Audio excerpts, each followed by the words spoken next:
forever. Let me love you one day. Anything for my baby, yo. For me to climb Kilimanjaro, now play. If they try me, they shoot catapult. They'll be a pop and go window. Oh, baby. Oh, my baby. Show me how you do.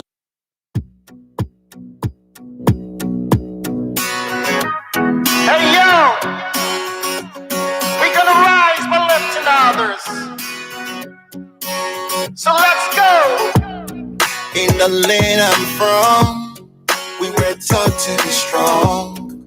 In the land I was born, we used to get along. Amen. But I don't know what went wrong, we never feel love again.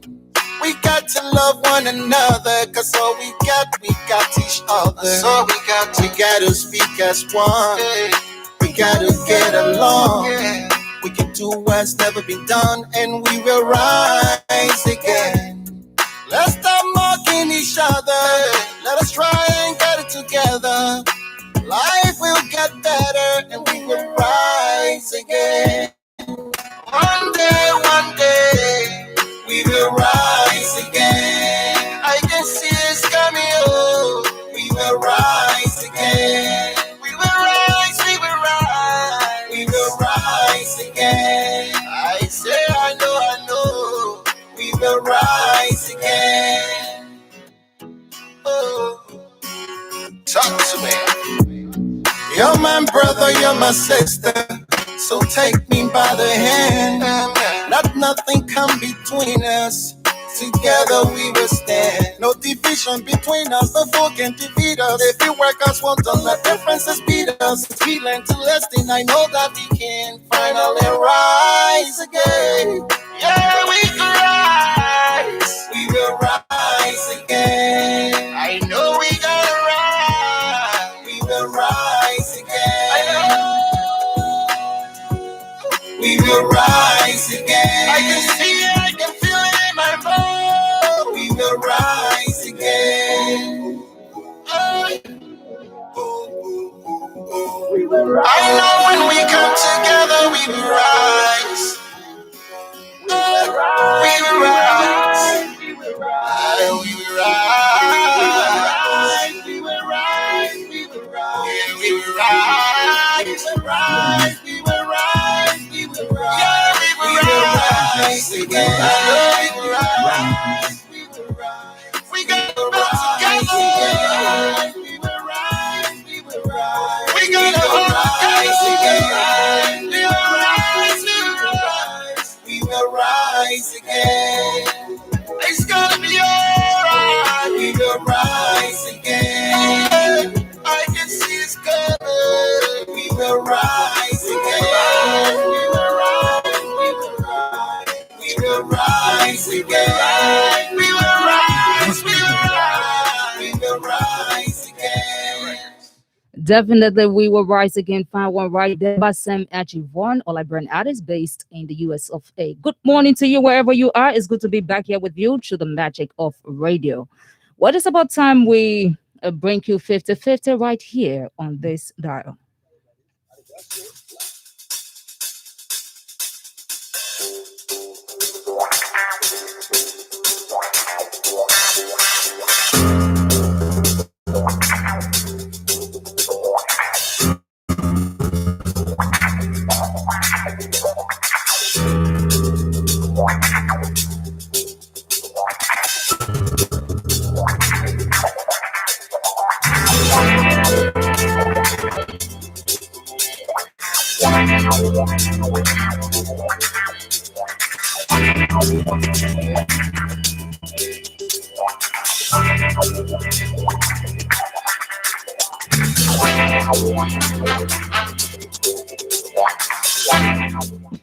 Good morning, Monrovia. Good morning, Abel. Good morning, Robertsfield. Good morning, Robertsport. Good morning, Toronto. Good morning, Salala. Good morning, Macaque City. Good morning, Totman Bragg. Good morning, Clay. Good morning, Port Waterside. Good morning, Riverside. Good morning, Bapulo. Good morning, Buchanan. Good morning, Lag. Good morning, Cowell. Good morning, Brewerville, Virginia, Camp David. My river air, this is 50-50 on a Tuesday morning on Sky 107.1 FM. We're doing a joint program differently today. We'll be on Zoom. have connected to the Truth FM and OK FM. So we'll be bringing them in later on. Our special studio guest, Alexander B. Cummings, political leader and former chair of the CPP. We'll be asking, is the former chair of the CPP and political leader, Alexander B. Cummings, volunteered his services to work with the government of Liberia, George Weah Government, in the fight against COVID, which is claiming the lives of many Liberians. The fundamental question is, what has been his assessment and his volunteerism, the COVID situation in Liberia? Why the sudden desire, especially from Mr. Cummings, of the CPP to join the government in this fight against COVID-19? What are his views in particular, and the ANC in general, regarding the legislative cookies from the cookies jar, $15,000? So we'll be joined by our sister radio station, True FM and OK. Of course, my name is T-Max. I'm the grandson of my grandfather. We'll be back after the technical adjustments we made.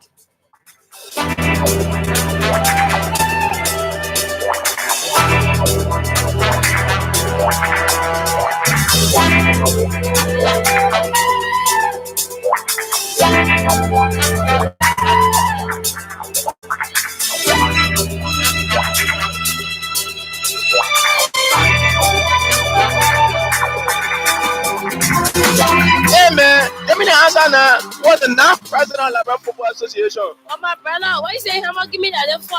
You asking me play that question? Dear, I'm a new level, yeah. The more you know, Ori, it's the more you win. Predict the exact score for each Euro Cup 2020 game and stand a chance to win recharge cards and cash prizes up to $50. Text your answer to 272. Each text is 10 cents. Brings you closer to what matters. Orange. Bring my umbrella so I can rush to the bank before the line gets long. So the bank? Under this ring? Let me laugh at you small, yeah? Yeah, big girls like me do banking from anywhere. All I need is a nice cup of coffee and a chair. It's time to start transferring some cash around. Oh, you can transfer money from your bank account to your phone? Simple. My account is connected to my wallet.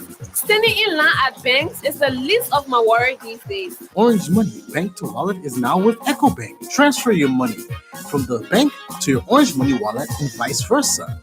Register today with Orange Money Bank to Wallet and worry no more about standing in long queues at the bank. Now you can do your bank transfers from anywhere using your phone. Just dial *144# and follow instructions. Brings you closer to what matters. Orange.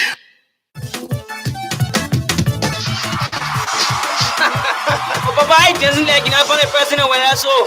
Oh, play my biggie, you know the news? Why news again? Get your Orange Home Internet Bundle for only $39. That's 75 gigabytes of data for 30 whole days for only $39. Just dial *833# to activate your Orange Home Internet Bundle. Brings you closer to what matters. Orange.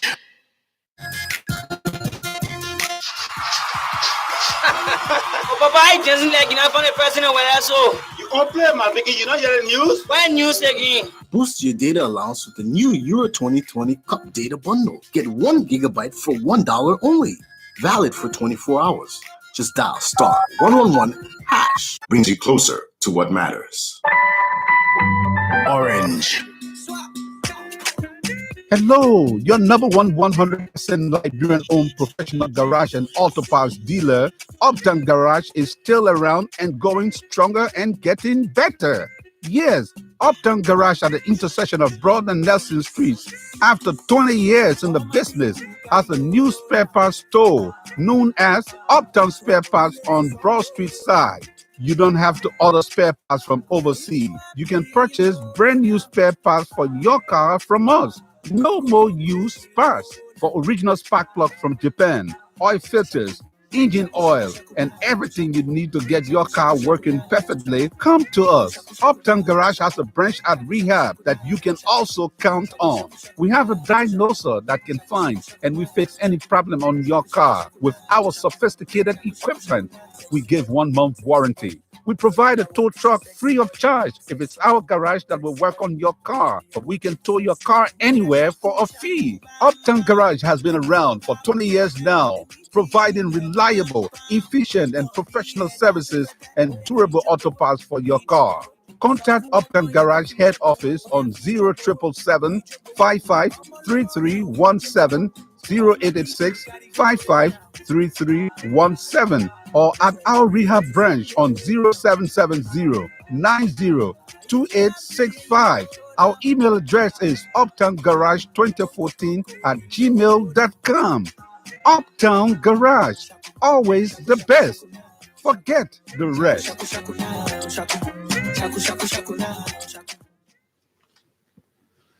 Thank you very much. We back on 50-50 on Sky 107. Like I said earlier, we this program would be done by Sky and Chris of Truth FM and the other fellow at Clarence at okay. Unfortunately, we not get Clarence on our site. We just relay the audio. So basically, and practically, will be between me and Chris on Truth FM with our special studio guest, Alexander B. Cummings. But let me give you the banner headlines on the front and back pages of the 2 newspapers I have here. The Inquirer newspaper as well as the front page newspaper. The Inquirer begins with Monrovia is noisy to buy your minute and data traders. You see, we have the photo of the Leteco boss, Richmond Tobel. We have Civil Society Network, Hills, Mormons, Reform at Liberia Water and Sewer Corporation. Right groups want more attention for women during COVID-19. What do you call it? NASCAR on Bika's retirement. Is that a retirement issue with NASCAR management? The back page of the Inquirer newspaper said, I'm prepared for the task. Mika new deputy boss at shows. MCC Public Works clean red light market as government to relocate Gorbachev markets. The front page of the front page newspaper says, to give a good tribute to the fallen Reverend J. Emmanuel Buya, remembering 3 initiatives of Mr. Buya as a student leader, complaining the judges and lawyers. We cannot politicize COVID-19. Painesville City Corporation kicks off garbage collection at Gorbachev Market amid public outcry. Breathing fresh air again. 12-year-old gives birth for older sister's husband impregnated by brother-in-law. And she said, and I quote, it started when my auntie went to sell food in the market. He used to come in our room where me and the other girls slept. He used to tell me to go make hot water for him. And when I go with him, he used to put his hands over my mouth and carry me inside my auntie room and do bad things to me. And told me if I report, he was going to kill me. The 12-year-old rape survivor says that. The back page of the front page newspaper say Ali Inje marks FC Awu debut in friendly match. Today's editorial choice is from the front page newspaper with the caption, we must not allow negligence cause us our worst nightmare in this COVID-19 fight. You can buy the newspapers and read them. Let's get back to serious business. Our special studio guest is Alexander B. Cummings, political leader of the Alternative National Congress. We're having him on Zoom. So, good morning, Grace. Grace is on the other side, and Grace is hearing me loud and clear. Good morning, Grace. Am I clear? Yeah, you very good morning, Timas. Good morning. Long time no see. We hear everybody gotta be. I wanted to question you, but you in studio all by yourself. So I gave you that excuse not to be wearing your mask. Don't worry, I'm here alone. No. So you don't need to wear a mask. Well, maybe you would choose to, but I mean, I'm here alone. And usually, what we do after every show, we disinfect the studio. Mm-hmm. Anyway, our special discussion is with Mr. Alexander B. Cummings. He is the political leader of the Alternative National Congress. A fortnight ago, he was in the States when they made that pronouncement, his willingness to work with government. That was quite strange to see the opposition political leader volunteering his services to working with the government, especially with the likes of Cummings who to participate in the election with George Weah. And George Weah gave all of them a bloody nose. I thought he would have left Liberia, would have fled for the next flight, but he still remains here and say, in the face of in this fight against COVID, he's willing to work with the government. And we want to question him of his assessment of the situation. Why does he bring to the table as far as the fight of COVID is concerned? So welcome to today's talk. And I will give you the lead, saying you on the other side, to ask him the lead question as it relates to the fight and this volunteerism to fight COVID. Okay, thank you, T Max, and thanks to the listeners. Of course, this is Truth FM relaying our Zoom meeting with T Max, and the special guest is Alexander B. Cummings of the Alternative National Congress. And Mr. Cummings, good morning. Good morning, Chris, and good to be with you. Good to be with T Max. Since COVID is the first topic we'll talk about, let me just let the studio audience or the audience know that the reason why we're doing this format is because we want to be respectful of social distancing. Normally, we're all in the studio together, as people know. But again, we're taking COVID seriously. This is why Chris is in the studio. I'm here with T-Max wearing mask. As Chris said, he's alone in the studio, so it's okay for him not to have his mask on.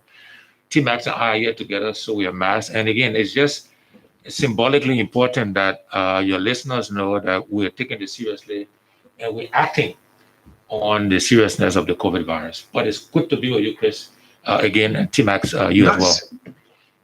A wonderful clarification. So let's get the ball rolling. Mr. Cummings, last time we got to know you made a public appeal to the President of the Republic that you wanted, by his permission, to personally get yourself engaged in the fight against COVID. That was so strange to.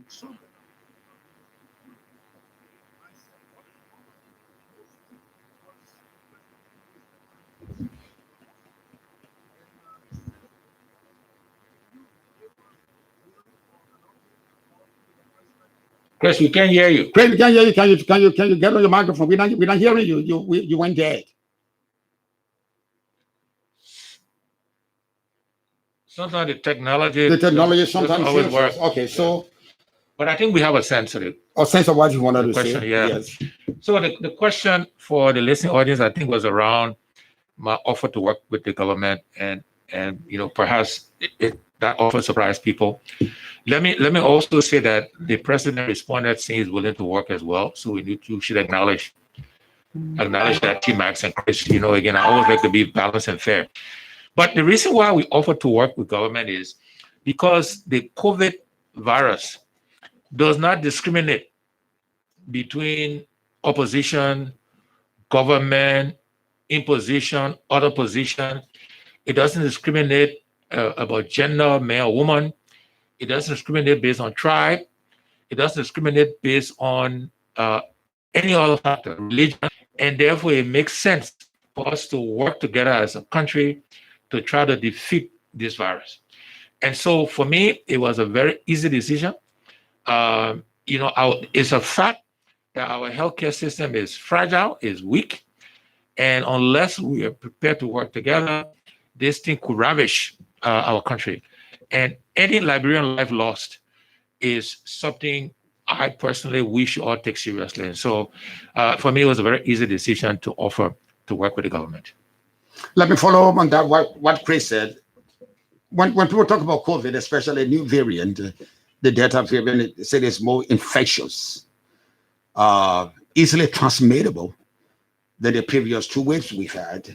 The government, like any other government in the world, is trying to do what do you bring to the table differently that the government is not able to bring that will not the matter of stopping it, but the matter of curving the plateau. Yeah, so it's not a question of bringing something different necessarily. It's a question of perhaps bringing more things, more ideas, and working together. So, in my mind, and again, I want to remind the listening audience here that this is not the first time the Cummings Foundation has been involved in COVID. During the first wave, the foundation got involved in COVID, but more on the economic side. We provided rice, soup kind, cleaning solutions, etc., to orphanages, to schools, etc. So this is not the first time we're doing this. But because, as you suggest, T-Max, that this Delta variant is so vicious, it spreads more aggressively than the prior variants, we decided to focus our efforts this time on hospitals, on healthcare workers, on clinics. And so I would say our effort is more supplemental. We cannot replace the government's role. The government has the primary responsibility to help to stop the spread and to treat the sick. It is primarily the responsibility of President Weah and his government. We are a private foundation. We are private citizens. We want to help. And so we're going to help. We're going to provide some advice. Some of this perhaps they already know or they're already doing, but we plan to make a detailed series of recommendations to the government by the end of this week in terms of recommendations. In addition to that, we have announced that the Cummings Foundation will initially spend $150,000 United States dollars to buy what's called PPE, protective equipment, meaning gloves, masks, etc. Oxygen, we've heard is a problem, so a combination of oxygen tanks and what they call oxygen concentrators will provide, and then some medications.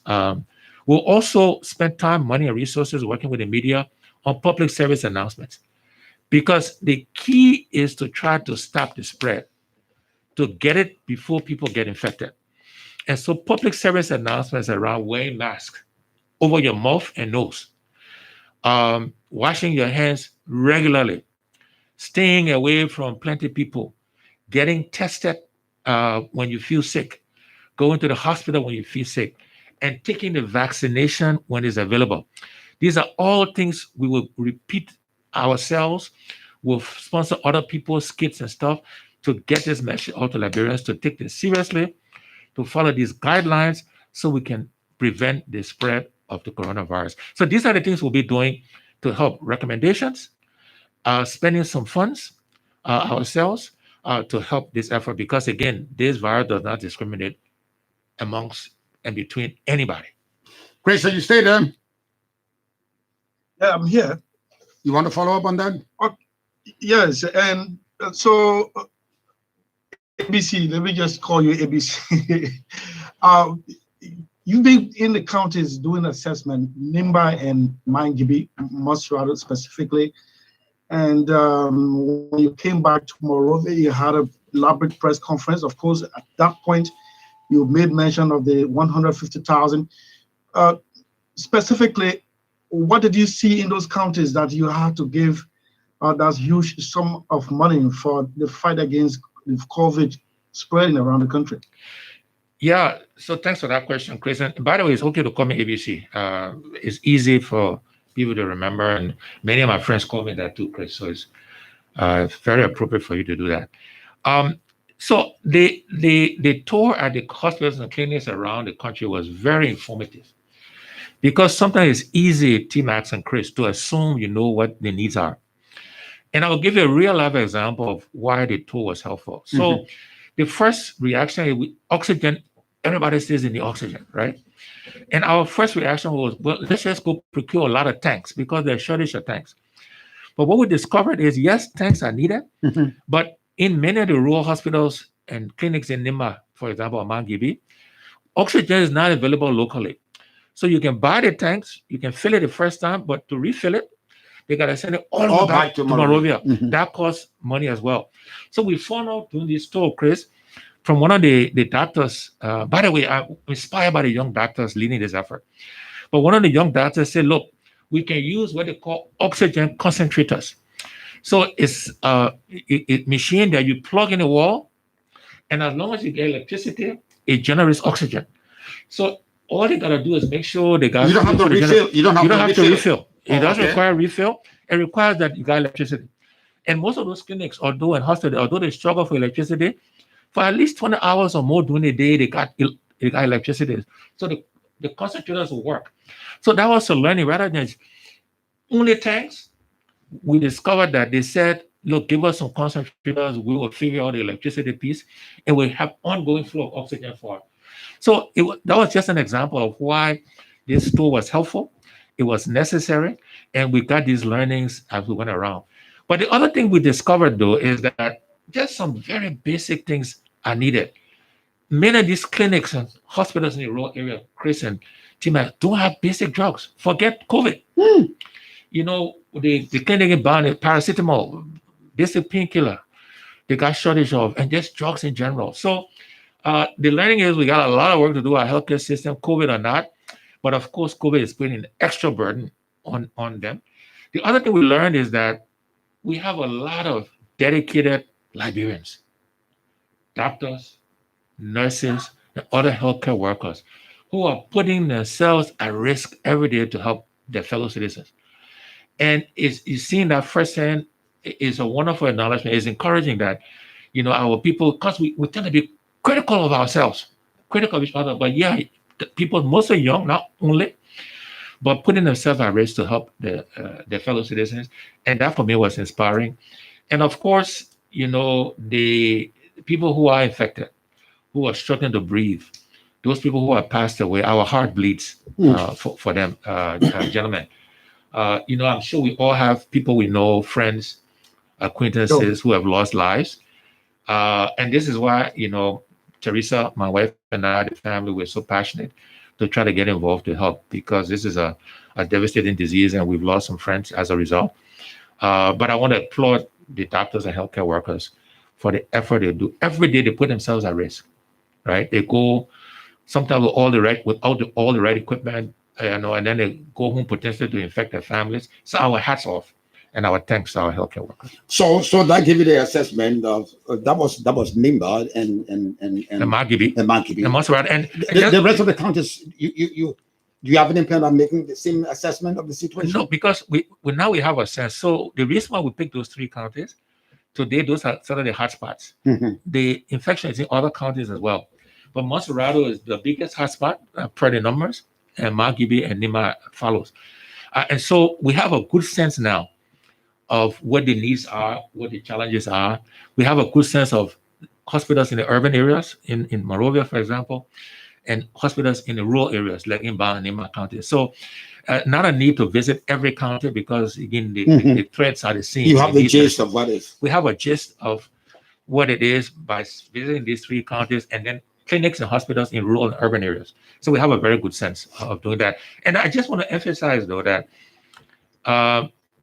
you know, we're very sincere in our efforts, but our hands can only reach so far as one foundation. And I don't want to create an expectation that we can do it all or we can solve everything. We cannot. But we're going to do as much as we can to help. We encourage others to help.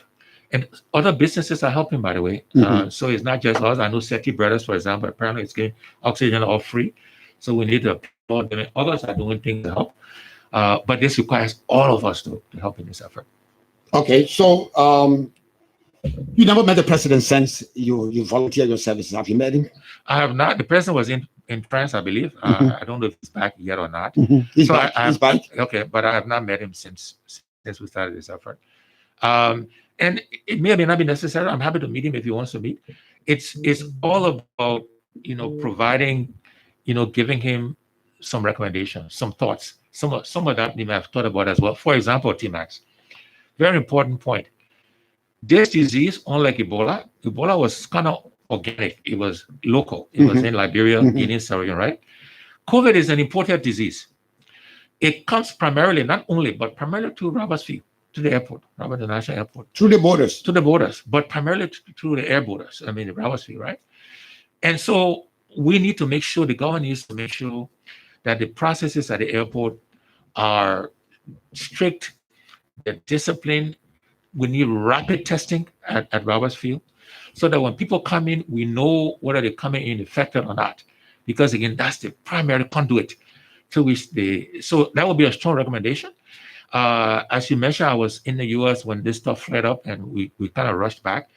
And I can tell you the organization at the border, at the airport, leaves a lot to be desired. There's opportunity to be more efficient, to streamline it, and to get rapid test results right away so people know if they're infected, and then decide how they quarantine. Is it self-quarantine? Is it a hospital, a hotel, whatever, right? But we need to make sure we do work at Roberts Field to help minimize getting the spread, so we minimize people coming in with the infection. Information we get in is that the hospitals have been overwhelmed. There's a huge need for oxygen tanks and the other accessories necessary to combat the spread of this. Is there any plan? You have not met the president yet. Would that include in your laundry list as whether would be tanks to sort of reduce the influx of patients on hospital A, hospital B, and we may have some fee doctors to deal with that? Would that be some of the stuff that you want to discuss with the president? Yeah, because that would be the meeting of the man. That's not political anyway. Right. So we, again, as I speak to you this week, we have a team of people pulling together some recommendations that may include what you're suggesting. I had the opportunity to meet with the Minister of Health. We had a very good meeting, and now she's doing the best she can with on the situation, on the circumstances she has. And again, I don't want to. This is not the time to be critical here, because then it becomes political, and that's not the point. There's always opportunities to do things different. You know, I think we as Liberians in general, and the government for sure, I think we need an increased sense of urgency around this. I think we need what I call a whole government, everybody working together, you know, in this effort with a sense of urgency here. And then, of course, the government needs to find the resources to make sure the clinics and the hospitals are provided with their needs, whether it's oxygen tanks or concentrators or PPE or medication, selenium, all the things, you know, vitamin C and zinc, the things you need to treat COVID, but just basic drugs to treat other ailments. Because while we got COVID, you know, our wives, mothers, sisters are still having babies, people still have malaria, typhoid, all these other diseases. And so the government really needs to focus, and maybe this is an opportunity to focus on the whole healthcare system. You know, use this crisis as an opportunity to refocus effort, time, and resources, so that when we get beyond the crisis, we leave a stronger, better healthcare system than we met going into the crisis. You know, we used to always say at my old company, Coca-Cola, that never lose the opportunity of a crisis to make changes. And so I think the government can use this COVID crisis, rally Liberians, rally businesses, rally the international community, and not only solve the COVID problem, but let's upgrade the healthcare system in this process. Let's use this crisis to do that. Again, that's something we'll be recommending to the government as well. Grace, go ahead. Okay, so well said, Mr. Cummings. And do you have, can you coin maybe on this show a special message to the citizens themselves? Well, the government is doing its part, opposition leaders are doing their part, the citizens themselves, some are still carrying this belief that if we do the vaccine, we're going to die in 2 years. This is in fact overshadowing efforts in having the citizens vaccinated. Maybe you could use yourself as an example. You've done the vaccine, and what are your experiences? They could maybe follow you afterwards. Yeah, very good point. So, you know, as a country, as a people, we rely on government for everything. And we blame the government for everything, you know, government. So it's a great point, Chris. We as Liberians, individual citizens, there are steps you can take to minimize the chance that you will catch a virus. You can control whether you wear a mask or not over your nose and your mouth. That's nothing to do with government. You as a citizen, you and our team, we're here in the studio wearing masks. You can, as a citizen, you can wash your hands often. You as a citizen can stay away from crowded places. You as a citizen can get tested if you're not feeling well. You as a citizen, so we'll come to the vaccine point, Chris. When vaccinations are available, you can go take the vaccine. The vaccine is safe. The science has been done. There are millions of people, mostly in the West, who have taken this vaccine, and so their lives are returning to normal. Across Africa, the vaccination rate is low. That's because it's not available to us. And that's for a different discussion. I think the South African president said, look, Africans, we need to start, developing our own vaccines. But that's for a different day. But to Chris's point is, when vaccinations are available, you should go and take the vaccine. Why Liberia is not taking that? Why we're not taking this? Because it's mostly not available, to be honest. Right? Not available, not available. We are in denial. Well, I think maybe a bit of both.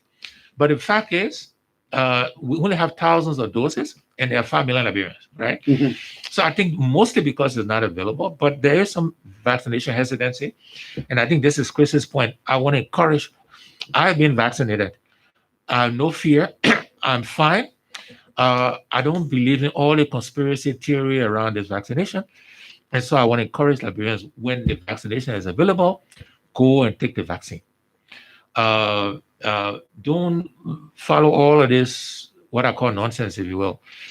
The disease is real. The disease is happening around the world, whether it's Asia, the Americas, Europe, Africa, Latin America. It is real. It's not a joke. And so there are many things you can do as an individual citizen without the government doing anything to minimize, whether you get the disease or not, and then spread it to others and cause, illness and potentially death.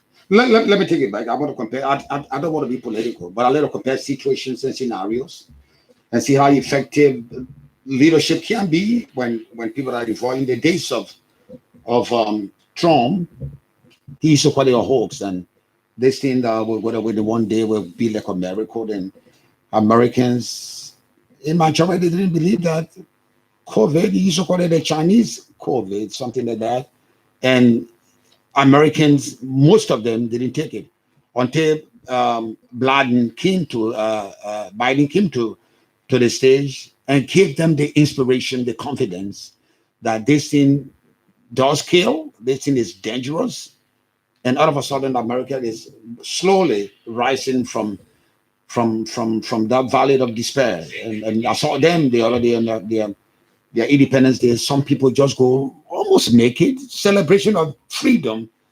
Does that have anything to do with leadership to inspire the people to do that? Absolutely. And to your point, T-Max, this is not criticism, but no matter where you are in the world, leadership matters. Leadership matters. And so the leadership of our country, the president, legislature, the judiciary, all of us who are elected leaders, selected leaders, appointed leaders, however, ordained leaders, we need to set the example. Leadership matters. And so if the president has not been vaccinated, he should get vaccinated, and he should be known publicly that he is. Same with his minister, same with the legislature, and everything I've mentioned, right? Leadership matters. And if those people who are leaders, and that includes me, I consider myself one of the leaders in our country, if we do not set the example, our people will not follow. I always use a simple example. If you as a leader of a company or government ministry, if you tell people to come to work at 8 o'clock, and you go to work at 10 o'clock, most people come at 9:45. Leadership anywhere in the world. If you tell your people not to steal, but you're the leader of stealing, most of them will steal. So it seems applies to this case. Leadership matters. And so if we want our people to behave a certain way, to do certain things, we as quote unquote leaders have to set the example.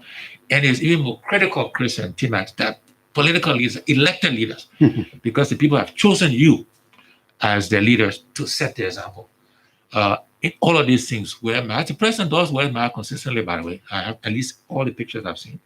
And we need to acknowledge that. Again, I don't know if he's taking the vaccine or not. I don't think so, but I don't know. If he hasn't, he should. But leadership matters is the point. And not just him, but his entire leadership team, the legislature, judiciary, all of us should lead by example, and then, our people will follow. So are we out of the woods yet? Not yet. Oh, no, we're nowhere near out of the woods. The numbers, again, everybody can look at statistics.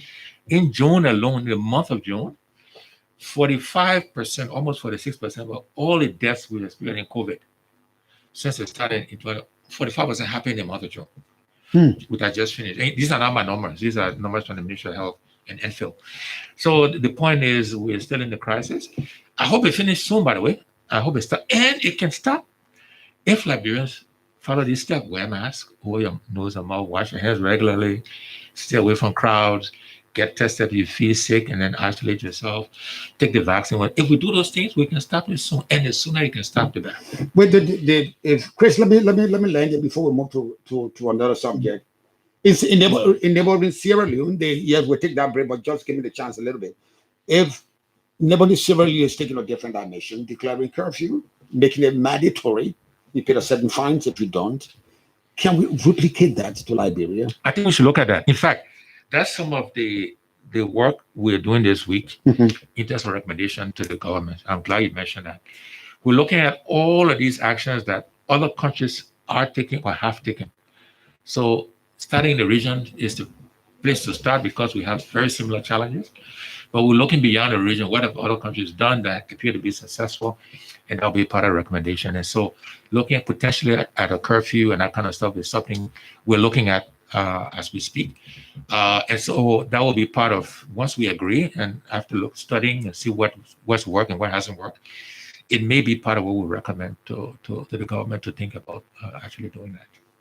Grace, I want us to take our second break. When we come back, we'll go to this most important topic, the cookie. Who took the cookies from the cookie jar? I remember when you were in kindergarten school, there used to be this, who took the cookies from the cookie jar? Not me. And then the cookie from the cookies jar, the legislature, not me, not you, the legislature gave unto themselves. I can remember Ellen Johnson said, he said, no, I didn't give it to them. They took it, $30,000 each. And that has been the topic of discussion.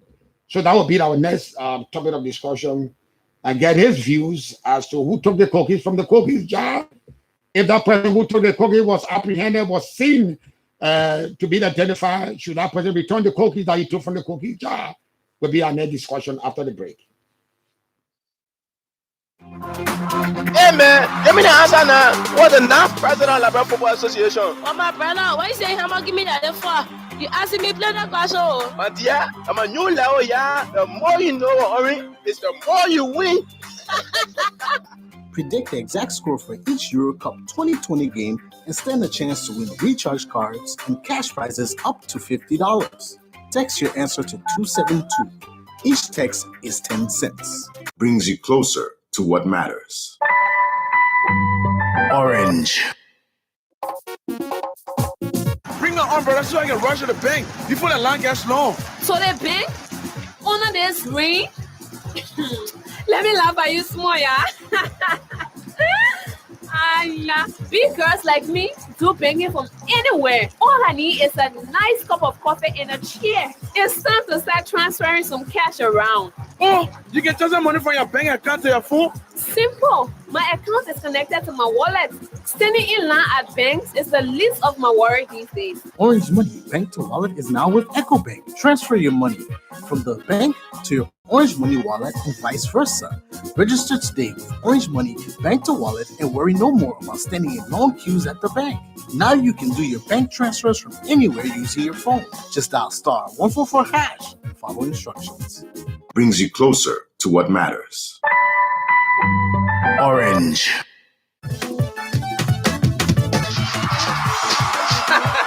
Papa, I just like the president when I saw.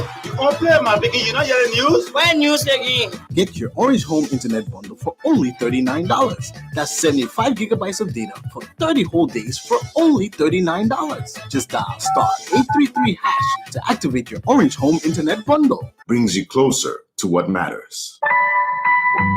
Orange.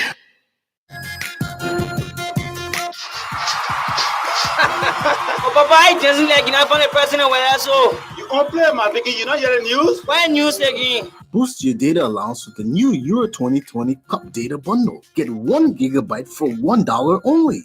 Valid for 24 hours. Just dial *111#. Brings you closer to what matters. Orange. Hello, your number one 100% Liberian-owned professional garage and auto parts dealer, Uptown Garage, is still around and going stronger and getting better. Yes, Uptown Garage at the intersection of Broad and Nelson Streets, after 20 years in the business, has a new spare parts store known as Uptown Spare Parts on Broad Street side. You don't have to order spare parts from overseas. You can purchase brand new spare parts for your car from us. No more used parts. For original spark plug from Japan, oil filters, engine oil, and everything you need to get your car working good, come to us. Uptown Garage has a branch at Rehab that you can also count on.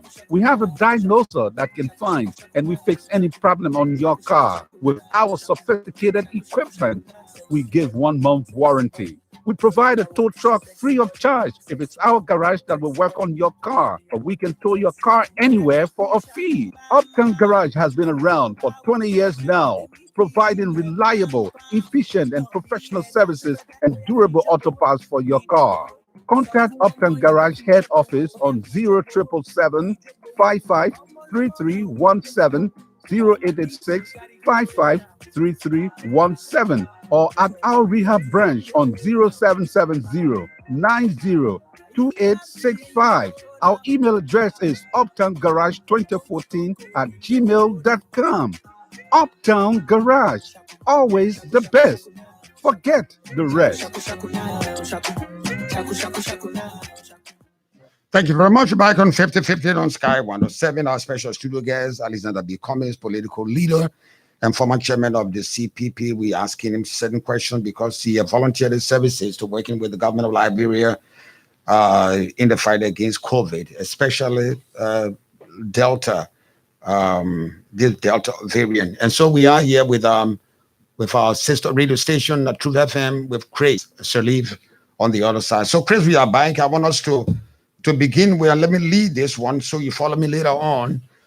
Mr. Cummings, there has been noise in this town concerning, in the face of difficulties, people that we elected, people that we stood online for hours to represent our aspirations and our needs and our desires, people who are supposed to represent us and make way for us to live better life, where they're accruing unto themselves money that we put in the budget for them, not that we put in the budget for them, that is money that's available.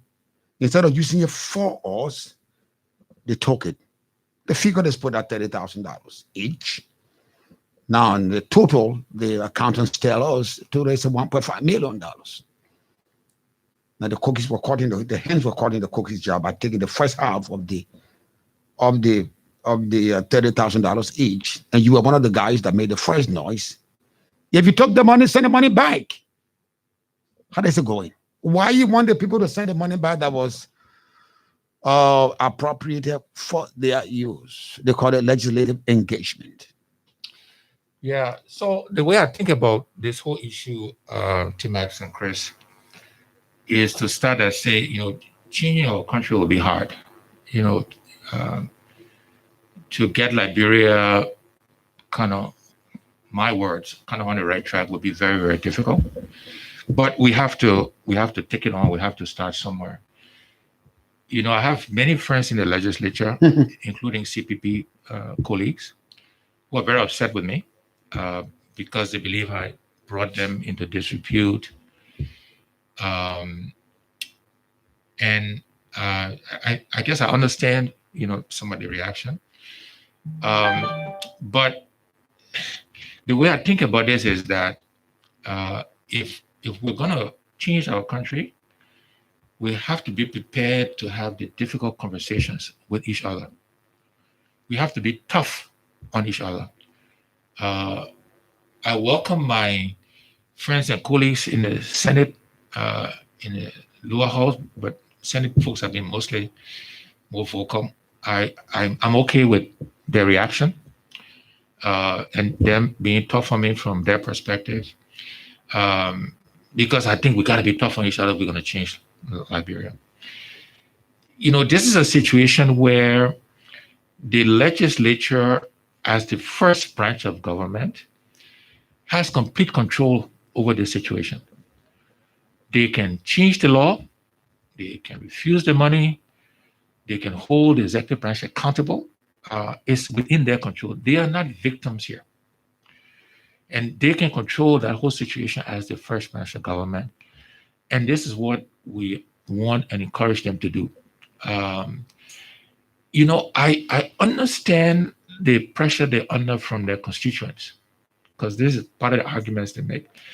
I feel the pressure too as a political leader, the financial pressure. And I know they feel it, and I'm blessed with some resources maybe, so the pressure maybe isn't as high as it is for them. But at some point, it's like a drug. You gotta pull the needle. And it's hard, that transition. Because that transition needs to be, we hold the executive accountable, because that's their role to execute, to build roads and bridges and do those things. Hold them accountable, and we pull the drop, the dependence from our people on the legislature to do those things, because that's not their role. That transition will be hard. I mean, it's not going to be easy. And, I'm being accused, I think opposition, CDC folks, and even some people in the legislature are saying Cummings is the one that's saying we shouldn't take the money to help with this clinic, with this hospital. All of that is happening. And it's okay. We will take the hit, because, as I say, change is hard.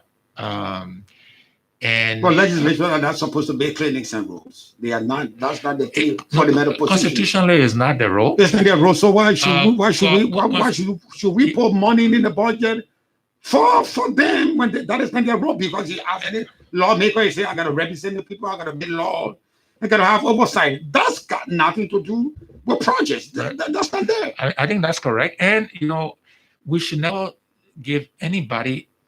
I think per our rules, our laws, that you can't account for public funds. If I give you money, Liberian taxpayers' money, you have to be to account for it. There's a bigger issue too. I believe the legislature today cannot be audited. For example, that's nothing to do with 15,000, but that's something that needs to change. Every enterprise in our country needs to be subject to audit. So, yeah, changing Liberia will be hard. We'll take some bullets in that process. I want my colleagues and friends in the legislature to know we mean well. It's not meant to embarrass them, call them out. But this transition, this change that Liberia requires is going to be difficult. And we got to be prepared to take the bullets along the way if we're serious. I keep saying to our people, Chris and T-Max, that Liberia will not change because we talk it. Liberia will not change because we wish it to change. It will change because we do the work, because we make the sacrifice. If we're not prepared to do the work, to make the sacrifice, Liberia will not change. We'll just be talk. We'll come and we'll have this discussion in this studio. Other people will have it. People will go to intellectual center. They will talk. The senators, the representatives will deliberate. Blah blah. Nothing will happen. Nothing will change. Liberia will be the same. Look, in July 26th, Chris, will be 174 years old. The oldest republic in Africa, and we're one of the poorest countries in the world, including Africa. Among the far poorest. This is not an Alexander Cummings declaration. This is a fact, right? It cannot be business as usual. If we want to change Liberia, we can't keep doing the same thing and expect different results. It will not change. Nothing will happen. So, no offense meant to my colleagues and friends and CPP partisans in the legislature. But we gotta make the hard calls. We gotta do some things differently. We gotta hold this government accountable. They have to. I can talk all I want this radio here, different radio station. I got no legal authority to do anything in Liberia. I'm a private citizen. I have my legal rights, but I have no authority over anything or anybody. They, as elected officials, have legal authority They are the first branch of government, legal authority, right, to hold the executive branch accountable. That is their role. That is the expectation. And I want to encourage them to do that. It's going to be hard. I know that. And by the way, there's so many that are trying. Some of the CPP senators, Senator Nathaniel, Senator Cummings, Wissa, Senator Conga Lawrence, Senator Dillon, Senator Softway. I'm missing some names. I apologize. So there are some that are trying and mean well. They are part of an institution, so it makes it maybe difficult for them as well, because they're part of that group. But again, changing Liberia will not be easy, will not be hard, and we will take the bullets along the way. I'm prepared to do that. Grace. To take the hits. Grace, you can follow up on that? The reason why I'm asking this question is that you've got some party members in the legislature. They are taught, and any critical person of mine could think they should be the first or the easiest to disabuse their minds in quotation. That is, if you wouldn't mind that description, not to follow or do the same thing that you always said, then expecting different results. So it's like we fall away from your vision for Liberia. The fact that those who have the same political ideology with you, member of the same political party or conglomeration of political parties, still not beat destined to your drum beat. It's going to be very, very difficult for someone who is outside of your ideology to even follow. That is so difficult, meaning we far away from changing Liberia, if you will. Yeah, look, Chris, I don't disagree with you that it makes it more difficult. And I wish it was different, but I also understand that even our legislatures are part of the institution that they are part of. As I said, I wish it was different, but it is what it is. But they should be reformers. And we gotta crawl before we walk, before we run. And we're still in the crawling stage of this change. Somebody has to go first. Over time, others will follow. This change is not easy, T-Max. And so let's be understanding. We just might not have this change. That's what it seems to me. What's that? We just might not have the change. We'll have to change. If it will be business as usual. No, we'll have to. It will take time. Maybe not this generation. I don't promise a change overnight, but the change will come. It will take time. I'm very proud of the ANC Legislative Caucus, and this will take. It will just take time. And maybe we'll leave it at that. I wish it was different. It would help, Chris, to your point with the change. But we are where we are. The country is what it is. The institution is what it is. But it will change. It will take time. And somebody got to go first. Somebody got to take the bullets. And that we're going through that process now. And it's okay. We'll still work. I still work with my colleagues in the party. We'll still work with other CPP colleagues. And over time, this thing will change. I promise Liberian people. And we'll keep pushing until it does. So we will not be cowed and be reticent going forward. We'll keep pushing. I often say to T-Max, you got to meet the country where it is, change it too. I think we've talked about that maybe in the past on the show. You can't be over here in the country here, right? You got to meet it, and then over time you change it. But sometimes you also got to, even in that process, you got to pull, you got to jerk a little bit, to move things forward. Okay, let's move on to the TRC. After the war, and people met in Accra, they came up with this document of TRC, and TRC came and have some witnesses on the stand, and they have the different categories. Now, TRC is contemplating there's a recommendation for the war and economic crimes. Court to be established in Liberia. A letter was sent to the Senate, and the Senate came down with the recommendation that instead of the war and economic crimes, they chose a different nomenclature called the Transitional Justice Committee as opposed to War and Economic Crimes Court. What are your views on this? So the first thing I would say is, starting with myself, is that my views on War Economic Crime Court has changed, has evolved. It's a fact. I don't think I'm alone in that, in views changing. I think if you go back to 2017, I believe other political actors within the CPP and outside weren't convinced about the need for a World Economic Crime Court. But let me speak for myself. I can't speak for anybody else. But as I have met many Liberians in Liberia, team members have traveled the length and breadth of our country. I did that in 2016, 2017. I remind people that of the 73 electoral district, I've probably been to at least 60, 65, somewhere in that number. I should be keeping count. And I've done it more than once, 2016, 17. After the election, I went to a few to say thank you, so on and so forth. And of course, we have a large diaspora community. It's a fact. And as you talk to those people, Chris and T-Max, there has not been closure. The hurt, the pain, it is still there. And as a person aspiring to serve, you got to listen to that. And then I look at the level of impunity in our country, where in Liberia today, it's sad to say, you can almost do anything and get away with it. You can steal from the government, you can be corrupt, you can rape somebody, the level of impunity is just galling. And I look at all those things, my views have evolved, and I'm saying, you know what, we need a World Economic Crime Court. To end the level of impunity, to stop it. Institute accountability. Institute accountability, T-Max. Institute consequences for bad behavior.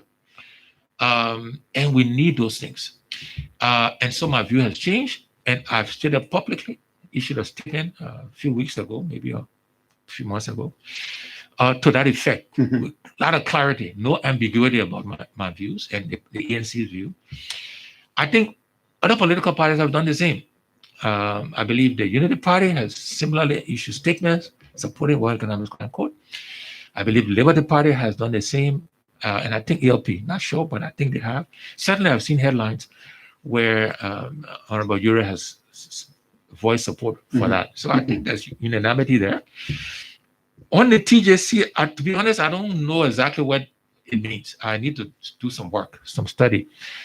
I was asked to come and testify to a Senate hearing on Monday. We got a notice a little late, so I sent a note asking the President Pro Tem to delay any sort of testimony because we need time to look at it. And then, but as a CPP, we're going to do the work and hopefully come up with a collective view on this TJC issue and World Economic Crimes. But again, the good news is I think all the parties have supported. Do different statements, but I don't understand the TJC exactly what it means, why it's necessary, and we need to understand that, and we need to develop a collective view, and we will, and it will take time. So our lawyers, our party chairs, political leaders, we're going to do the work, we'll consult, we'll get the expertise. We need to go back and look at what's already been agreed, what's been passed, right? Let's just get the history right, the fact-based right. See where we are today, and then come up with a joint point of view. And so we'll do that work and come up with a joint perspective as a CPP. Grace, follow up on that? Yes, it's a follow-up. This issue about whether or not we should have a War Crime Court has come a long way, and other parties are on record to have supported it during campaign, and afterwards, it's reneged upon. That has been noticed, not only by Liberians, but by foreign powers as well. How do we convince Liberian people afterwards that we can be like those who said before, and now they can do it? Yeah, look, I think I haven't done any polling, so I don't have any empirical data. I like facts and data and numbers, but my sense is this is something Liberians want. Chris, I don't think we need to convince Liberians this is something that's necessary. Even more important, I think Liberians are tired of the impunity that they see happening around them. Part of my tour, my more recent tour, at many of those locations, Chris and T-Max, people were asking about crime and punishment, about people getting harmed or injured or killed, or their daughters or sisters or so on getting raped. And the question was, if you're blessed to lead our country, will you make sure the consequences that the laws are followed, there's law and order? That sense is there, that sentiment. Liberians want this. Look, Liberians want a new way of doing things. Liberians know that what we have today isn't working. It is not. As I said, it will be 174 on July 26th. And Liberians see their condition. You know, earlier Chris was asking about my tour to the counties around COVID. My tour around the country is that Liberians are poor everywhere, unfortunately. Whether you're in Nimba, Maryland, you know, Kipma, Grand Cru, Sino, Grand Chile, Monserrato, we got poor people everywhere. Everybody. Lack of schools, lack of healthcare, lack of roads. They come out to all Liberians. They don't discriminate by tribe. You know, I mentioned virus, don't discriminate. The poverty of our country is non-discriminatory, right? And so Liberians want a new way. They want transformation of our country. And I think Liberians want to see this era of impunity end. And the War Economic Crimes Court is the beginning, I believe, of where we can transition to true rule of law, to a true system where there are consequences for bad behavior. And again, just like I said, we shouldn't lose the COVID opportunity, perhaps to reform our healthcare system, use that crisis. We can similarly use the War Economic Crime Code to put a marker, to put a stake in the ground and say no more. And going forward, we're going to do things different as a country, different as a people. There will be consequences. T-Max, Chris, anybody who breaks the law, not because I know you. In fact, I tell people, you do me a favor. You break the law, don't send your wife, don't send your children, don't send anybody. You bear the consequences of. That's the only way Liberia will change. The idea that, oh, you know, this person helped you and they got you elected, you know, they got a family to look after. If we keep doing that, Liberia will not change. And I think we all want Liberia to change. Relationships matter everywhere in the world, but there are just some hard and fast rules. Where relationship matters, for example, T-Max, if and I'm digressing here now, but if you apply for the job and Chris apply for the job and you're equally qualified, right? But so it doesn't matter who get it, the job will be performed. The relationship sometimes come into place. Okay, I know T-Max from before, I know Chris, and maybe that is where you make, because then it's a judgment call, right? It's because there's no right or wrong to that call. But if it's a question of you break the law, and because I know you, so I let you go, but Chris break the law, I don't know Chris, and therefore Chris get punished, that doesn't work. It should not work, and it will not work. And so a long answer to your question, Chris, and I digress a bit. I'm talking too much on my hands here. But I think that Liberians want this change. They want this era of impunity to end. And I don't think we need to convince them in terms of this whole War Economic Crimes Code problem. Okay, we take our break, and when we come back, we open the lines for you to participate to talk to Mr. Cummings, and the numbers are usual state number 077777107, or you call us on 07772212223. You'll be live from 5050 on Sky 107. Let's take that break, Princess, and be right back quickly. Hey man, give me the answer now. What's the now president of Liberia Football Association? Oh my brother, why you saying give me that for? You asking me play that class? My dear, I'm a new level, yeah. The more you know, Ori, is the more you win. Predict the exact score for each Euro Cup 2020 game and stand a chance to win recharge cards and cash prizes up to $50. Text your answer to 272. Each text is 10 cents. Brings you closer to what matters. Orange. on, brother, so I can rush to the bank before the line gets long. So the bank honor this ring. Let me laugh at you small, yeah.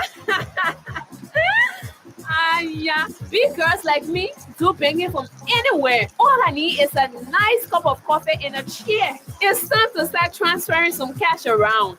Oh, you can transfer money from your bank account to your phone? Simple. My account is connected to my wallet. Standing in line at banks is the least of my worry these days. Orange Money Bank to Wallet is now with EcoBank. Transfer your money from the bank to your Orange Money wallet and vice versa. Register today with Orange Money Bank to Wallet and worry no more about standing in long queues at the bank. Now you can do your bank transfers from anywhere using your phone. Just dial *144# and follow instructions. Brings you closer to what matters. Orange. Hello, your number one 100% Liberian-owned professional garage and auto parts dealer, Uptown Garage, is still around and going stronger and getting better. Yes, Uptown Garage at the intersection of Broad and Nelson Streets, after 20 years in the business, has a new spare parts store known as Uptown Spare Parts on Broad Street side. You don't have to order spare parts from overseas. You can purchase brand new spare parts for your car from us. No more used parts. For original spark plugs from Japan, oil filters, engine oil, and everything you need to get your car working perfectly, come to us. Uptown Garage has a branch at Rehab that you can also count on. We have a diagnoser that can find and we fix any problem on your car. With our sophisticated equipment, we give 1 month warranty. We provide a tow truck free of charge if it's our garage that will work on your car, but we can tow your car anywhere for a fee. Uptown Garage has been around for 20 years now, providing reliable, efficient, and professional services and durable auto parts for your car. Contact Uptown Garage head office on 0777 553317, 0886 553317, or at our rehab branch on 0770 902865. Our email address is uptowngarage2014@gmail.com. Uptown Garage, always the best. Forget the rest. Thank you very much. We're back on 50/50 on Sky 107. The craziest on the other side, the Truth FM is part of the discussion. So now we open the lines too. You call us on those numbers on 07777 You'll be live from 50/50 on Sky 107. Our special studio guest, Alexander B. Cummings, former chairman of the CPP and now political leader of the Alternative National Congress. So it's over to you, Princess. Let's take the first caller. We don't have the first caller yet. The number 07777 You'll be live from 50/50 on Sky 107. If the callers are not, I can put a question. I ask Grace to stand by on that. Okay, let's go to the line to talk to our first caller. Good morning. Good morning. Good morning, my brother. What's your name and where are you calling me from? My name is Peter Jala, founding member of Unity Party. Is that PPJ? Yeah, and also to your studio guest is my god brother. Uh-huh. I mean, you know, I'm happy what he's saying, but you know, we have a problem in this country. When you get more power, they develop a psychosis of the mind, and they feel that they're no longer human again. They're extra. They feel they behave differently. And not only that, take for example, recently you heard the news. Who is Jacob Zuma to go make that kind of statement talking about he can't go to court, he got COVID-19, all kinds of stuff. See, you just want to plunge the country in a mess. The thing here basically is the people in the legislature are not a serious bunch of people. They're not. I spent the entire war here in Liberia. My family were in Freetown. They were living into money the whole war. The day I could not have gone there, the point here basically, people don't want to see wrong for wrong. So the person gets laid tighter, they feel it's special. The other day I told somebody, the president said he's not a politician, he's a spokesman, which means he doesn't know much about governance. The people who he called to help him, what are they doing to help him? Nothing. So the point here basically, this jail or whatever they call it, it's just a bypass situation. They have to bring the court. They have to bring it because people must know when they do wrong, they are wrong. When I was justice minister many years ago, 1996-7, the first person I jailed was my own brother. I remember the late TC Go came to beg me. If you think I'm joking, Bear Howard, who represents for Zaza District, he came to beg me. And I said no. I'm not telling you that we are not serious bunch of people here. We are not. And it's unfortunate that we don't have a middle class. Because the middle class in every society is the one that really bring about change. We got people here that come from nowhere to somewhere. So there's a big vacuum. Thank you. Thank you very much. Let's go to the line, to line 4 to talk to our next caller. Good morning. Good morning. Good morning. Kimi, go ahead. Never, T-Mac and Mr. Cummings. You are deliberated well. I think this is what we need in leadership. But what we want to tell President Weah and his assistants, right now, Liberia is on bad crossroads. We don't have drugs in the various hospitals. If they get to the partners, you can be hungry and make it better that you are not hungry. We need drugs. Our people are dying. I think the language from President Weah right now to the world is they should help us with drugs. Drugs are essential. You go to all the 15 kind of hospitals, they give you prescriptions. Why if you carry an emergency case to that hospital and you don't have money? The death toll and this COVID is more than the rebels that came here to run us in this place. I think, President, your language right now we need for you to the world is that we need drugs. Thank you. Thank you very much. Thank you very much. Thank you very much. So the need now should be drugs. Good morning. Go ahead, please. What's your name? Yeah, good morning, Uncle Tima, and good morning to Alice, and good morning to the political leader of the ANC. My name is Lamini Kemoka, calling from Johnson Street at my workshop. You know, I have 3 questions for Honorable Cummings. You know, he managed what I'm doing in Liberia, you know, proving himself to be the best among the best. But I want to ask him a question.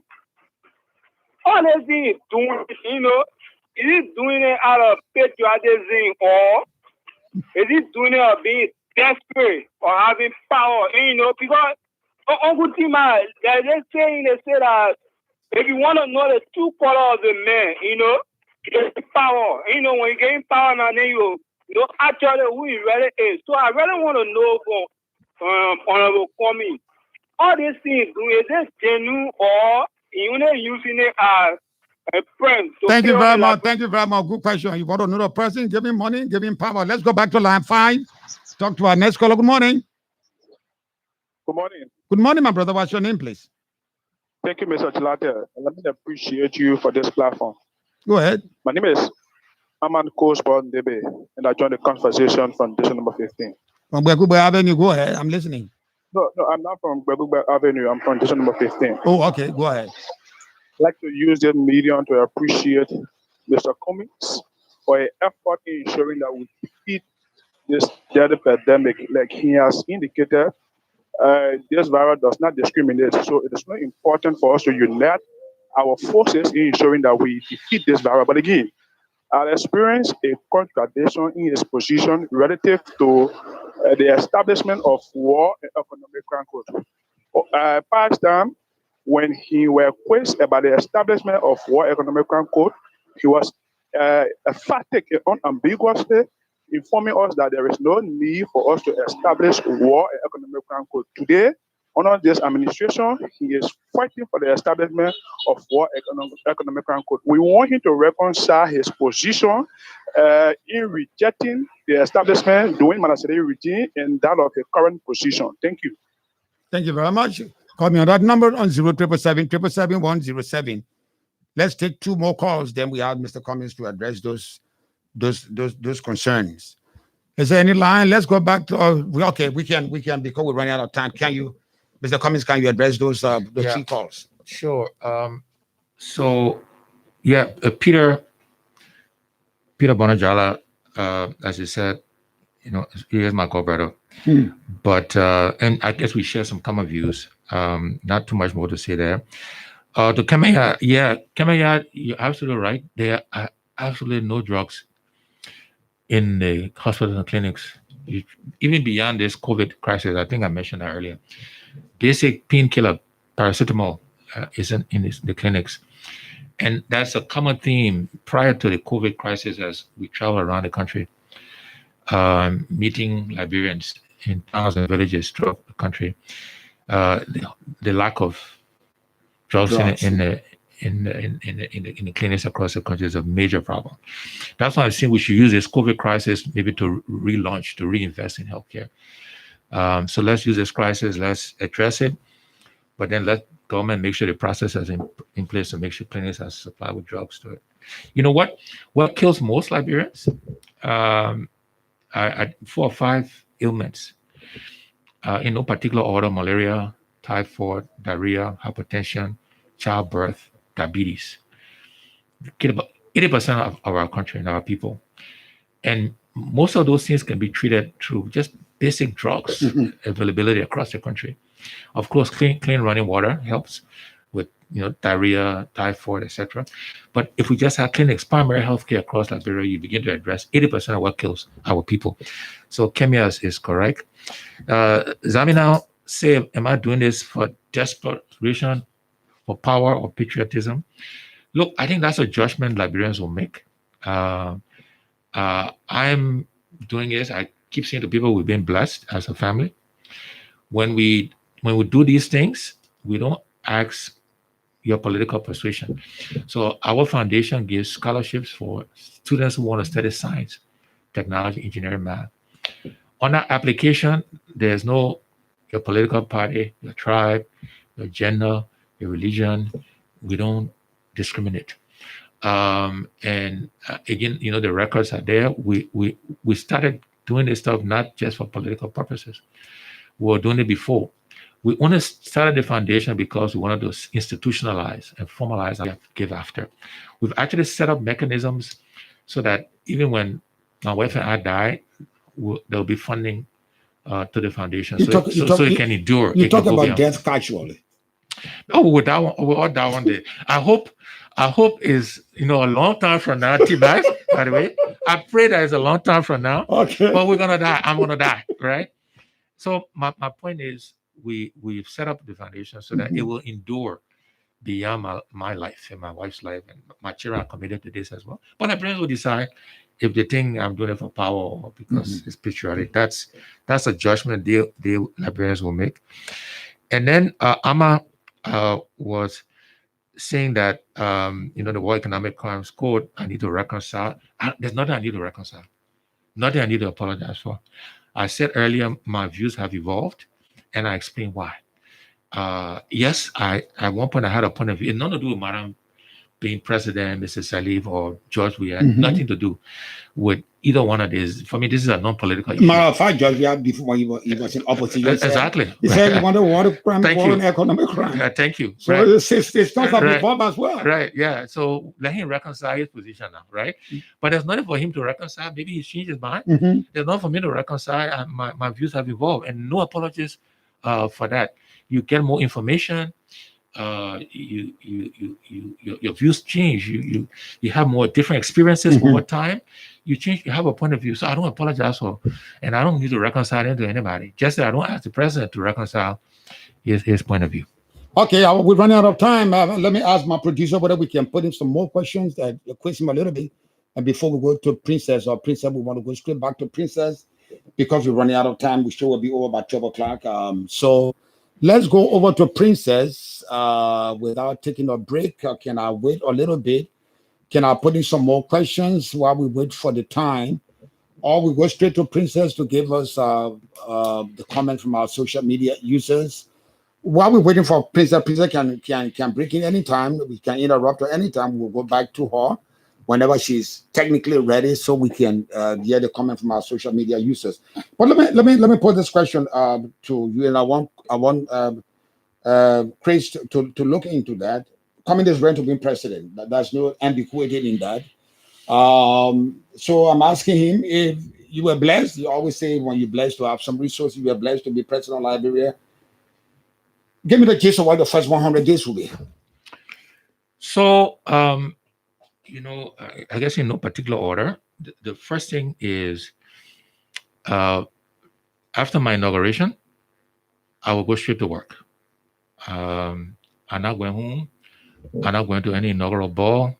I'm going straight to the office. You're not going to inaugural ball? No, look, if private citizens of Liberia want to use their own money to celebrate our victory, I will attend that evening. But we will not use Liberian government money for inaugural ball. You know why, T-Max? First of all, we need money to buy drugs. And the woman in the village, in Ban or in Plibo, Sacre-Pied, is not going to have any benefit from that inaugural ball. $1,000, zero benefit to her or to him or the healthcare workers, sitting in Zwaru. So because there's so much work we got to do, and leadership by symbolism are going from wherever that inauguration is, take the swearing, we're going straight to the office. We're going to start work. That's the first thing will happen. Next thing is, by the time we get the job, we'll know what we're going to do for Liberia. It will not be guessing. We will have done the work. We'll know who will be in the cabinet, the sub-cabinet, the agencies.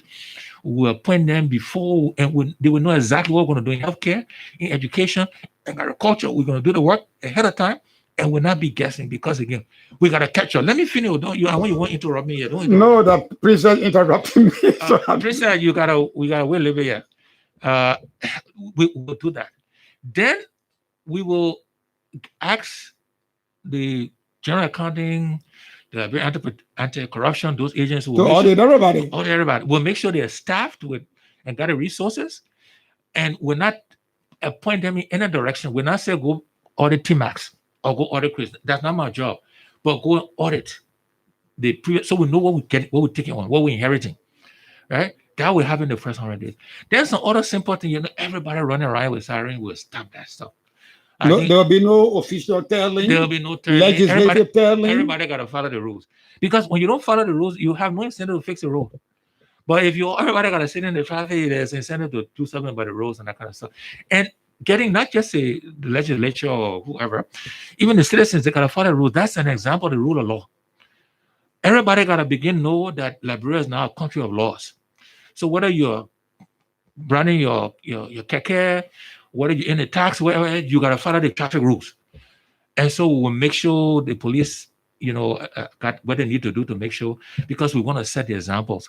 And so these are some of the things we'll do. We'll make sure that, we'll make money available for provide credit, market credit to our market women. We'll start a national youth service program to engage our young people. Those are things we'll do in the first 100 days to get this country moving. But symbolically, it's about the fact that we're going to start working on the same day. God bless us to serve our country. Chris, I think we have to stop this one and let's go straight to Princess to give us the comments from our social media users. All right, and so I will firstly take Henry Moore Bada, who writes, when will Liberia rise again when we continue to put old wine in new bottle? Ruth Roberts Member writes, what a great gesture, taking country above everything at this peak time in the history of our one word is commendable, Mr. Cummings. I know what it means to work in a pandemic with hardly nothing to work with, like in the case of our health facilities. Thank you for stepping up and stepping in. And she continues, many health facilities in Liberia don't have gloves, not to mention paracetamol, the least most common medicine is sad. Mr. Cummings, please don't give your donation in cash to anybody, not even the county health teams. Please, they are all corrupt. Dorita Savage writes, Mr. Cummings, thank you plenty for all that you are doing for our people. ABC, you are appreciated. Emmanuel S. Kamara Jr. writes, is Eugene Fagon watching? He said the opposition wanted more people to die in order for the president to lose popularity. COVID-19 is not selective, be it ruling establishments or opposition. Liberians are dying. This is not about politics. It's about saving lives. Jinan Tutu writes, together we can fight the new strain of the Delta variant. Ruth Roberts Bamba writes, set up COVID-19 units in every county to reduce the workload on Montserrado health teams. We had coordinations between counties and districts during the Ebola, and that helped a lot. Another one, she says that awareness and education is needed at all levels.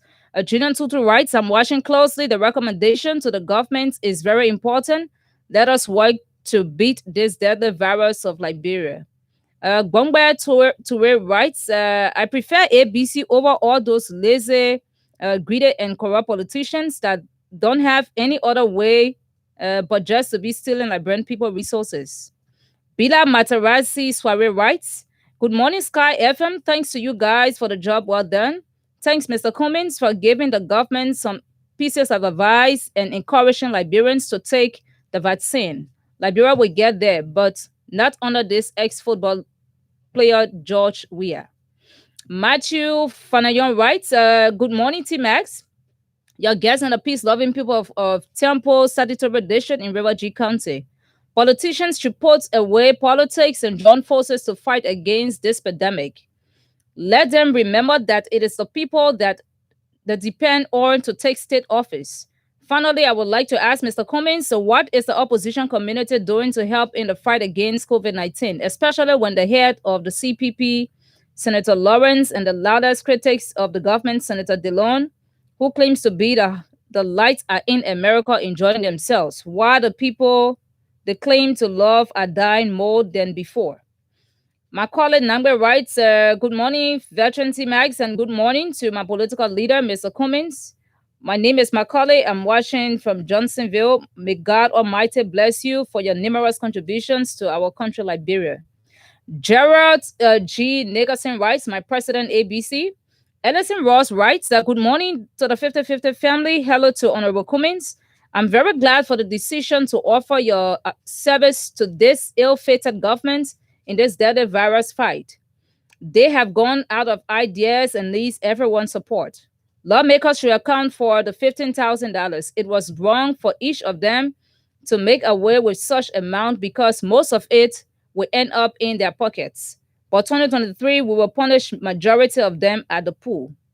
Pastor Rufus S. Wisa writes, we want other politician leaders, that's opposition leaders, to join Mr. Cummings to support the government's efforts to fight the coronavirus and join the government to carry on more development.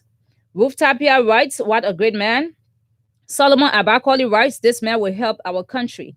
And this final one from Atta J. Pin, Liberia needs real iron hands in order to be developed. And that's all for now, T-Max. Thank you very much. Our time is up.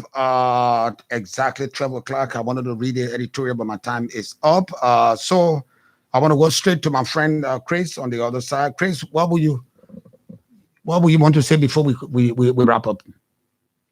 Yes, myself is out of time. The news things are on my back, but it was a wonderful discussion. And I hope we can do this one rotationally. I don't know where next is. Cannot volunteer to host it the next time? You're welcome. We will have it. We started from you, so we ended with me. We'll go back. Okay, thank you so much. It was wonderful. Mr. Cummings, what will be Chris, thank you. I know you got to go to your news, so thank you. T-Max, thank you.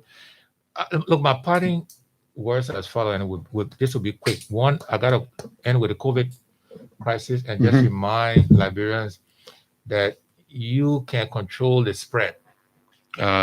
You definitely need help from government if you get ill, the treatment side, but you can control the spread. So wear your mask over your mouth and nose, wash your hands regularly, stay away from plenty crowds. If you're sick, go to the hospital. When vaccine is available, take the vaccine, but you can do these things. And then I end with what I always end with, T-Max, I think at least the last few times, is to say to our people, we can't keep doing the same thing and expect different results. Liberia will be 174 years in a few weeks, July 26th. If we want Liberia to change, we got to change ourselves. We got to do the work. We got to make the sacrifice. We got to be hard on each other. It will not change because we talk it, because we wish it. And if we want same, oh, I like Umaru, I like T-Max, so that's not what will change our country. So, but I want to thank you as always. Thanks to Liberian people. Thank you all for your support. And let's work together to defeat COVID. God bless you. Thank you, Mr. Cummings. Thank you, my friend and brother Chris, the Truth FM. But let me close with this. Liberia is liking to a football team headed by George Weah. I said a football team headed by George Weah. He might not like him, I might not like him, but we played a game for Liberia to win. So if George Weah is in a position to score the goal, I better pass the ball to him. Similarly, if I'm in the better position to stop the guy from why George Weah will come invading the defense, I'm on ear boom so that he can go forward. That's the same scenario we bring to this. We might not have the same political affiliation, but what matters, variant, Delta variant is killing Liberians. So we must put hands on deck to defeat this enemy. It's a national enemy, and it needs a national call to defeat it. On that note, we come to the end of this edition of 50-50. My name is Steve Max. Tomorrow morning, again, I'll be here to discuss another issue. Like I said, our team is ready. If you have any political view in the betterment of Liberia, call us, call me, call Craze, call the other guy, Julius, on the other side. We can have this discussion.